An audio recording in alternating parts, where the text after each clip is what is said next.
Hola con todos, nosotros vamos a hablar desde el día de hoy, es del seminario número 2. El grupo está conformado por Dayana Parra, Daniel Andrade y Doménica Ortega.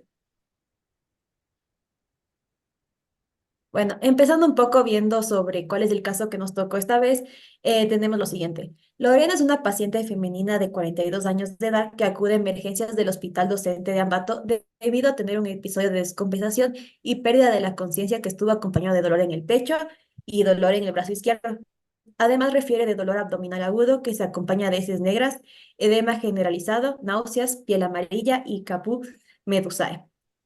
Se le diagnostica con cirrosis hepática y es derivada a cardiología para su tratamiento inmediato.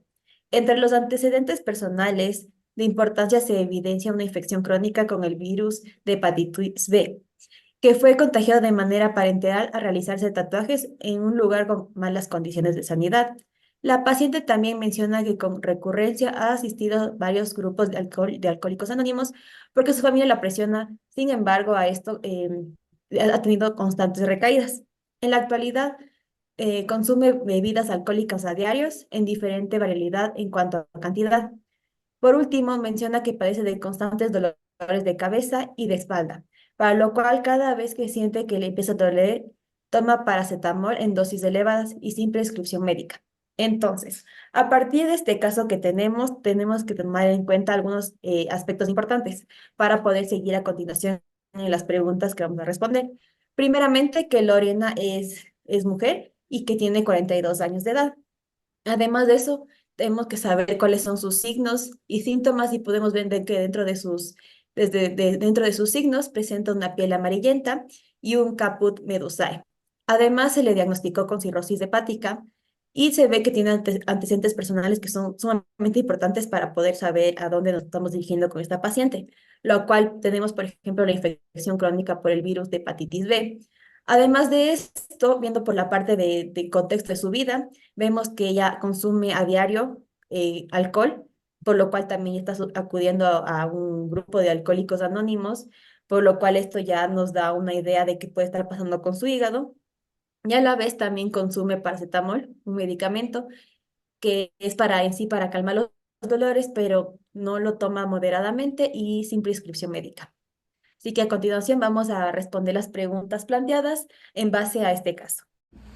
Listo, entonces para la primera pregunta teníamos ¿cómo esperaría encontrar las transaminasas actualmente en este paciente?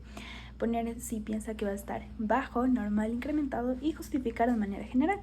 Entonces, para empezar, las transaminasas también son conocidas como las aminotransferasas, que son un grupo de enzimas que se encuentran dentro de las células de diversos órganos del cuerpo, principalmente en el hígado, que es el órgano donde se encuentran en mayor concentración, en el corazón, los músculos y riñones. Su principal función es la de participar en el metabolismo de los aminoácidos, que son los componentes básicos de las proteínas. Las transaminasas facilitan un proceso bioquímico llamado transaminación, que consiste en la transferencia de un grupo amino, de un aminoácido a otro. La ALT y AST son dos tipos específicos de transaminasas que se encuentran principalmente en el hígado, aunque con algunas diferencias. La ALT, también llamada alanina aminotransferasa, se encuentra principalmente en el hígado, mientras que la AST, que es el aspartato aminotransferasa, además del hígado se encuentra en el corazón, músculo, riñones, cerebro y otros órganos. Debido a su ubicación predominante en el hígado, un aumento en los niveles de ALT en sangre suele ser un indicador más sensible de daño hepático que un aumento de AST. Entonces, los médicos lo que hacen es solicitar un análisis de sangre para medir ambas enzimas, tanto la ALT como la AST, para evaluar la función hepática. Niveles elevados de estas enzimas pueden sugerir un daño o enfermedad hepática. Entonces, algunas causas potenciales de niveles elevados de ALT y AST es una hepatitis viral, ya sea A, B o C, hígado graso no alcohólico, la cirrosis hepática, un consumo excesivo de alcohol, medicamentos hepatotóxicos, o sea que significa que sean tóxicos para el hígado, y una lesión hepática. Entonces, en este paciente las transaminasas están elevadas, tanto la ALT como la AST, debido a que ya fue diagnosticada con cirrosis hepática, lo cual es una hepatitis crónica que causa daño y cicatrización en el hígado. debido a que se afectan las células de hito y se activan los fibroblastos y hay mucha producción de colágeno. ¿Y qué hace este colágeno? Va a ocupar el espacio de dice. Como consecuencia de esto, las células del hígado se dañan y liberan las transaminasas al torrente sanguíneo, lo que provoca un aumento en sus niveles. Esto quiere decir que un aumento en los niveles de transaminasas significa que hay daño en las células que los contienen, porque las células que los contienen van a estar dañadas, se van a destruir y permiten que esto salga a la sangre. Listo. Entonces, los factores que influyen en los niveles de ALT y AST en la cirrosis es la gravedad de la cirrosis. Los niveles de ALT y AST suelen ser más altos en la cirrosis avanzada. La presencia de complicaciones. Las complicaciones de la cirrosis, como la encefalopatía hepática o la ascitis, pueden presentar niveles más altos de ALT y AST y el consumo de alcohol, ya que el consumo de alcohol puede elevar a estas transaminasas. La magnitud de la elevación de las transaminasas puede variar dependiendo de la gravedad de la cirrosis. En general, cuando más daño hay en el hígado, mayores serán los niveles de las transaminasas. En este paciente, la cirrosis se pudo desencadenar por la parte viral, debido a que tiene la hepatitis B, que esta se da por el hepatnavirus, por la parte alcohólica, ya que esta paciente tiene un alto consumo de alcohol, y por último también por los fármacos, ya que tiene un consumo excesivo de paracetamol. El daño hepático que Lorena presenta se puede evidenciar con ciertas manifestaciones, como es la caput medusae, que es un signo de hipertensión portal. Eso significa que hay la cirrosis, hay un edema generalizado porque hay un desbalance de proteínas y disminuye la presión oncótica y por eso da la anasarca. También hay dolor abdominal. Este puede ser en caso de que ya exista la ascitis, que es la acumulación de líquidos en la cavidad abdominal. Y también se puede ver que presenta ictericia, que es un aumento de la bilirrubina, que en este caso es bilirrubina conjugada. Se debe tener en cuenta también que no siempre en la cirrosis hepática los niveles de ALT y AST deben estar elevados. Los niveles de ALT y AST pueden fluctuar en la cirrosis y no son un indicador definitivo de la gravedad de la enfermedad o del grado de la fibrosis hepática. Además de la cirrosis, los niveles elevados de ALT y AST pueden ser indicativos de otras afecciones hepáticas como la hepatitis. Es por esto que es de mayor importancia hacer todas las pruebas para evaluar la función hepática, que incluye la ALT, AST, bilirrubina, albúmina, entre otras, que son herramientas importantes para el diagnóstico y el seguimiento de la cirrosis hepática. Estas pruebas ayudan a los médicos a evaluar la salud general del hígado, monitorear la progresión de la enfermedad hepática y ajustar el tratamiento según sea necesario. Como conclusión, se puede decir que la ALT y la AST sí son útiles para el diagnóstico y manejo de la cirrosis hepática, pero no son indicadores definitivos, por lo que sí es muy importante interpretar todos los resultados en el contexto clínico y utilizarlo junto con otras pruebas de función hepática y métodos de diagnóstico para evaluar la salud de hígado y así guiar un tratamiento que sea el adecuado y evitar las complicaciones de esta enfermedad. Listo. Para la segunda pregunta tenemos: ¿qué utilidad diagnóstica tiene el color amarillento de la piel? ¿Cómo se llama? ¿Qué significa? ¿Cuáles son las causas por las que se produce? ¿Y qué tipos hay? Entonces, para iniciar y poder entender todas estas preguntas, se tiene que saber que la condición clínica en la que existe una coloración amarillenta de la piel, escleras y mucosas se la conoce como ictericia, que se produce por la acumulación de bilirrubina en la sangre. La bilirrubina es una sustancia de color amarillo que se produce cuando el hígado descompone a los glóbulos rojos viejos, debido a que los glóbulos rojos solo tienen una vida de 120 días y después de esto se los va a eliminar. Los valores de referencia utilizados en el laboratorio para medir la bilirrubina es: para la bilirrubina total, de 0.2 a 1.2 miligramos sobre decilitro; para la bilirrubina conjugada o directa, menos de 0.3 miligramos sobre decilitro; y para la bilirrubina no conjugada o indirecta, de 0.2 a 0.7 miligramos sobre decilitro. Entonces, la ictericia se torna perceptible cuando la bilirrubina total supera los 3 miligramos sobre decilitro. Normalmente la bilirrubina se procesa y elimina del cuerpo a través de la bilis. Sin embargo, cuando hay un problema en el proceso de eliminación de la bilirrubina, puede acumularse en el cuerpo, lo que lleva a la ictericia. Además del color amarillento de la piel y los ojos, se pueden presentar otros síntomas como es la fatiga, la debilidad, la pérdida del apetito, náuseas, vómitos, heces pálida y orina oscura. El diagnóstico de la ictericia generalmente implica una evaluación médica completa que puede incluir pruebas de laboratorio para medir los niveles de la bilirrubina en sangre y determinar la causa subyacente. También pueden realizarse pruebas de imagen como ecografías, tomografías computarizadas o resonancias magnéticas para evaluar la salud del hígado y la vesícula biliar. La ictericia es un signo importante que puede indicar una variedad de condiciones médicas subyacentes. Su utilidad diagnóstica radica en alertar sobre posibles problemas o enfermedades, como pueden ser las del hígado, como una hepatitis aguda o una crónica, que ya es la cirrosis, enfermedades de la vesícula biliar, en caso de que exista cálculos en los conductos o la vía biliar, en el problemas del páncreas o problemas de los glóbulos rojos. También sirve para orientar al médico hacia el diagnóstico diferencial de la enfermedad y sirve como un indicador de la gravedad de la enfermedad. ¿Cuáles son las causas? Tenemos las causas prehepáticas, hepáticas y poshepáticas. ¿Qué significa que sea prehepática? Es todo lo que va antes del hígado. Y las hepáticas es una afectación como tal del hígado, y poshepáticas es una vez que ya pasa el hígado. Entonces, dentro de las causas prehepáticas, ahí tenemos a la hemólisis, que esta es una destrucción anormalmente rápida de los glóbulos rojos, lo que conduce a un aumento de la producción de la bilirrubina. Una eritropoyesis ineficaz, que es una producción anormal de glóbulos rojos, y anomalías congénitas o trastornos presentes desde el nacimiento, que dificultan al cuerpo la descomposición de la bilirrubina, como es el síndrome de Hilbert, el síndrome de Dubin-Johnson, el síndrome de Rotor o el síndrome de Crigler-Najjar. Las causas hepáticas ocurren cuando el hígado no puede procesar la bilirrubina de manera efectiva. Esto puede ser por una hepatitis, que es una inflamación del hígado, una cirrosis, que es un daño crónico al hígado porque hay fibrosis, y un cáncer de hígado.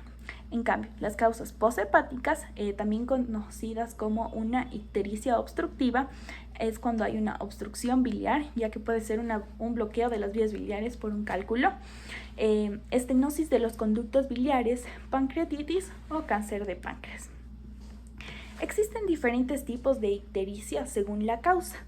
Entonces tenemos la ictericia fisiológica, que esta se presenta en recién nacidos y suele desaparecer por sí sola en pocos días. Luego tenemos la ictericia por hemólisis, que esa es, como les contaba antes, es una destrucción anormal de los glóbulos rojos, también conocidos como eritrocitos. Se destruyen antes de tiempo y en mayor cantidad. También tenemos a la ictericia hepática, que esta se produce por un problema como tal en el hígado, y tenemos a la ictericia obstructiva, que se produce por un bloqueo en las vías biliares, que se da por la presencia de cálculos. Con eso podríamos tener los resultados. Pero también está presente en cantidades menores en otros tejidos, como es en el corazón, los músculos, los riñones y el páncreas. Su función específica es transferir el cuerpo amino del glutamato, lo que deja como acetaglutarato, hacia el oxalacetato y lo convierte en aspartato. Ya, un poco para complementar la información de mi compañera, tenemos que podemos dar algunos ejemplos de implicaciones clínicas. Por ejemplo, el patrón colestásico, que tenemos que es la elevación de la fosfatasa alcalina, GGT, y la 5-nucleotidasa. También es posible esta presencia de de la bilirrubina alta. También algunos ejemplos de enfermedades asociadas, que puede ser una obstrucción biliar o una colestasis intrahepática. También tenemos a este patrón hepatocelular, en donde tenemos una elevación de las transaminasas, especialmente de la ALT, que es posible la afectación de la integridad de las células hepáticas, Algunas enfermedades asociadas son la hepatitis aguda crónica y ya. Ya.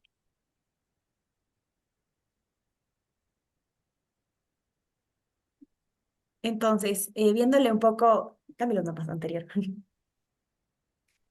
Ya, entonces para especificarle un poquito más de lo que estaba haciendo mi compañera anteriormente, primeramente tenemos que tener en cuenta que es sumamente importante cuando queremos tratar a un paciente, debemos saber cuál es la etiología y dónde está el problema realmente, porque claro, cuando llega un paciente solo vemos los signos y síntomas y no sabemos qué más. Entonces, para ir ubicándonos tenemos que hacer el diagnóstico completo y para esto tenemos que hacer evaluar por exámenes que puede ser bioquímicos en este caso.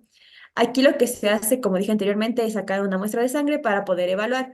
A partir de esto tenemos el patrón colestásico y el patocelular. Cuando hablamos del patrón colestásico, nos hablamos más de lo que es la FA, la GGT y a veces también le ponen la 5-nucleotidasa. Entonces, cuando estas están elevadas y mayormente la FA, eso se considera que puede tener un problema de colestasis o cirrosis biliar primaria.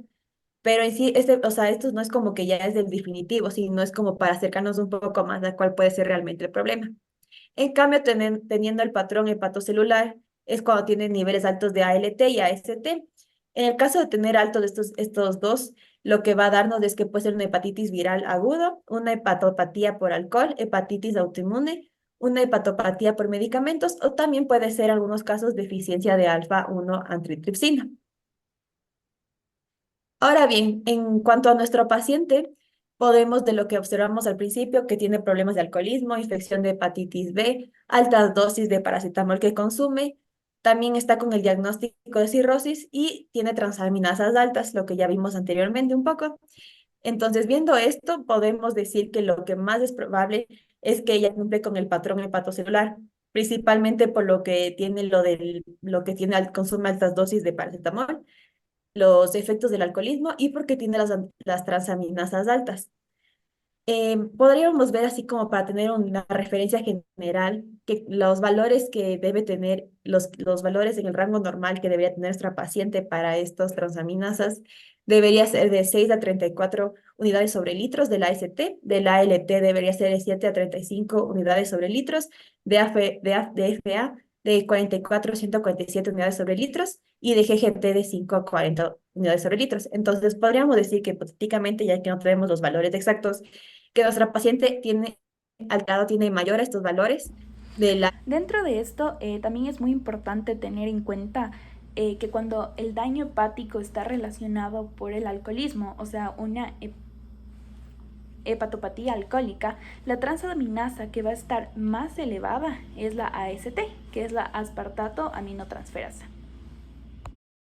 Entonces, para especificarle un poquito más de lo que estaba haciendo mi compañera anteriormente, primeramente, tenemos que tener en cuenta que es sumamente importante cuando queremos tratar a un paciente, debemos saber cuál es la etiología y dónde está el problema realmente, porque claro, cuando llega un paciente, solo vemos los signos y síntomas y no sabemos qué más. Entonces, para ir ubicándonos, tenemos que hacer el diagnóstico completo y para esto tenemos que evaluar por exámenes que puede ser bioquímicos en este caso.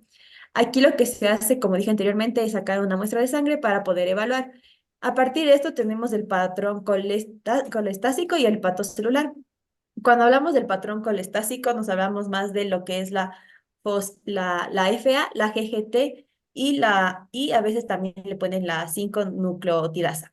Entonces, cuando estas están elevadas y mayormente la FA, eso se considera que puede tener un problema de colestasis o cirrosis biliar primaria. Pero en sí, o sea, esto no es como que ya es del definitivo, sino es como para acercarnos un poco más a cuál puede ser realmente el problema. En cambio, teniendo el patrón hepatocelular, es cuando tienen niveles altos de ALT y AST. En el caso de tener altos estos dos, lo que va a darnos es que puede ser una hepatitis viral aguda, una hepatopatía por alcohol, hepatitis autoinmune, una hepatopatía por medicamentos o también puede ser en algunos casos deficiencia de alfa-1 antitripsina. Ahora bien, en cuanto a nuestro paciente, podemos, de lo que observamos al principio, que tiene problemas de alcoholismo, infección de hepatitis B, altas dosis de paracetamol que consume, también está con el diagnóstico de cirrosis y tiene transaminasas altas, lo que ya vimos anteriormente un poco. Entonces, viendo esto, podemos decir que lo que más es probable es que ella cumple con el patrón hepatocelular, principalmente por lo que tiene lo que tiene consume altas dosis de paracetamol, los efectos del alcoholismo y porque tiene las transaminasas altas. Podríamos ver así como para tener una referencia general, que los valores que debe tener, los valores en el rango normal que debería tener nuestra paciente para estas transaminasas, debería ser de 6 a 34 unidades sobre litros de la AST, de la ALT debería ser de 7 a 35 unidades sobre litros, de FA de 44 a 147 unidades sobre litros y de GGT de 5 a 40 unidades sobre litros. Entonces, podríamos decir que hipotéticamente, ya que no tenemos los valores exactos, que nuestra paciente tiene alterado, tiene mayor a estos valores de la AST y el ALT principalmente. Ya. Entonces, continuando con las preguntas, tenemos que ¿existe alguna relación entre la toma crónica y la desmedida del paracetamol con su daño en el hígado? Entonces tenemos que el paracetamol también es conocido como acetaminofén. Es un analgésico comúnmente utilizado para aliviar el dolor y reducir la fiebre. Entonces se considera uno de los alimentos de venta libre más populares en todo el mundo debido a su eficacia y seguridad relativa cuando se utiliza según las indicaciones. Sin embargo, como cualquier medicamento, su uso excesivo o inapropiado puede llevar a efectos secundarios graves, especialmente en el hígado. El paracetamol se metaboliza principalmente en el hígado. En dosis terapéuticas normales, se convierte en metabolitos que son fácilmente elevados en el cuerpo sin causar daño significativo. Sin embargo, cuando se toma dosis excesiva, la capacidad del hígado para metabolizar el paracetamol se ve abrumada y se produce una acumulación de un metabolito tóxico llamado N-acetil B-benzoquinoasa, imina. Este metabolito puede dañar células hepáticas y provoca necrosis hepatocelular. El daño hepático causado por la sobredosis del paracetamol puede variar desde la leve hasta el potencialmente mortal, dependiendo de la cantidad ingerida y de la rapidez con la que se administra el medicamento. En casos más graves se puede provocar una insuficiencia hepática aguda, que es una emergencia médica que requiere atención inmediata. También es importante tener en cuenta que el riesgo del daño hepático aumenta significativamente cuando se toma paracetamol en combinación con el alcohol u otros medicamentos que también se pueden afectar la función hepática. El alcohol, por ejemplo, se metaboliza en el hígado utilizando algunas de las enzimas que metabolizan al paracetamol, lo que puede interferir en el proceso normal de la eliminación del paracetamol y aumentar el riesgo de toxicidad hepática. Para minimizar el riesgo del daño hepático por el paracetamol, es fundamental seguir las dosis recomendadas y las pautas de uso. Se deben evitar la automedicación excesiva y el uso prolongado sin supervisión médica. Además, las personas que consumen alcohol regularmente deben tener precaución al usar paracetamol y siempre consultar con un profesional médico de la salud si tienen alguna duda sobre su seguridad o si le experimentan síntomas de toxicidad hepática, como lo serían el dolor abdominal, las náuseas, el vómito, la ictericia y la fatiga inusual. Para poder un poco complementar esta parte, dentro de las recomendaciones dice que no debemos pasarnos de 4 gramos de paracetamol al día y que para tomar durante el día la dosis que sería como 500 eh, miligramos por toma debe ser una extensión de 4 horas por toma mínimo. Listo, y para terminar, dentro del bonus tenemos que se mencionen los otros nombres de la AST y la ALT. La AST, ambas transaminasas ya han sido mencionadas durante todo este seminario, pero vamos a volverlas a explicar para ya poder concluir.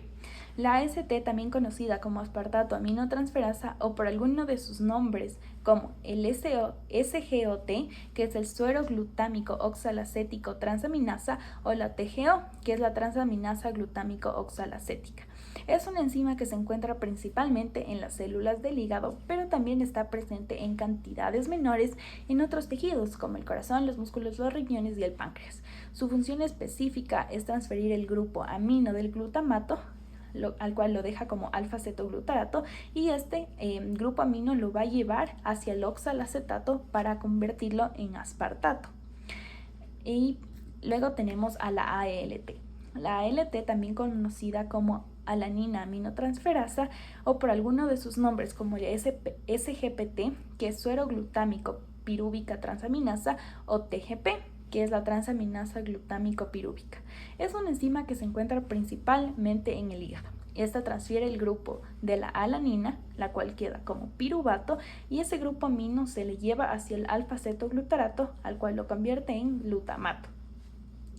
Un nivel elevado de ALT en la sangre es un indicador más sensible y específico de daño hepático que la AST, ya que la ALT se encuentra en mayor cantidad en el hígado, mientras que la AST también se encuentra en otros órganos ya mencionados, por lo que no es un indicador tan específico para el daño hepático.